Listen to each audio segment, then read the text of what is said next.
Vatican city বিশ্বের সবচেয়ে ছোট স্বাধীন রাষ্ট্র, এক বিশেষ কারণে বিশ্বের দৃষ্টিতে আলাদা। 1929 সালে স্বাধীনতা অর্জনের পর থেকে এখানে কোনো শিশুর জন্ম হয়নি। প্রায় 100 বছরের ইতিহাসে এ রাজ্যে নবজাতকের কান্না শোনা যায়নি। ভ্যাটিকান সিটি বিশ্বের সবচেয়ে ছোট স্বাধীন রাষ্ট্র, এক বিশেষ কারণে বিশ্বের দৃষ্টিতে আলাদা। 1929 সালে স্বাধীনতা অর্জনের পর থেকে এখানে কোনো শিশুর জন্ম হয়নি। প্রায় 100 বছরের ইতিহাসে এ রাজ্যে নবজাতকের কান্না শোনা যায়নি। ইতালির রাজধানী রোমের মাঝে অবস্থিত মাত্র 0.49 বর্গ কিলোমিটার আয়তনের এই রাষ্ট্রটির নাগরিক সংখ্যা প্রায় 800 থেকে 900 এর মধ্যে।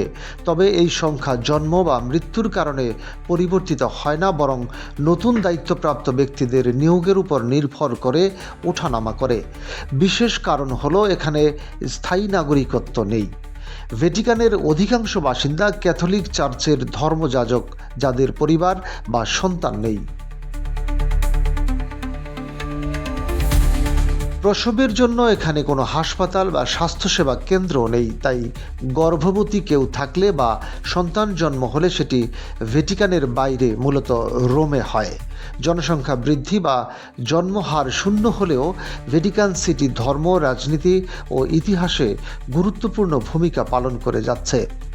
আধুনিক যুগে এমন এক রাষ্ট্রের উপস্থিতি প্রমাণ করে যে বিশ্বের সব দেশের সমাজ কাঠামো একরকম নয়। এই অনন্য রাষ্ট্রটি আজও আন্তর্জাতিক সম্প্রদায়ে তার গুরুত্ব অটুট রাখছে।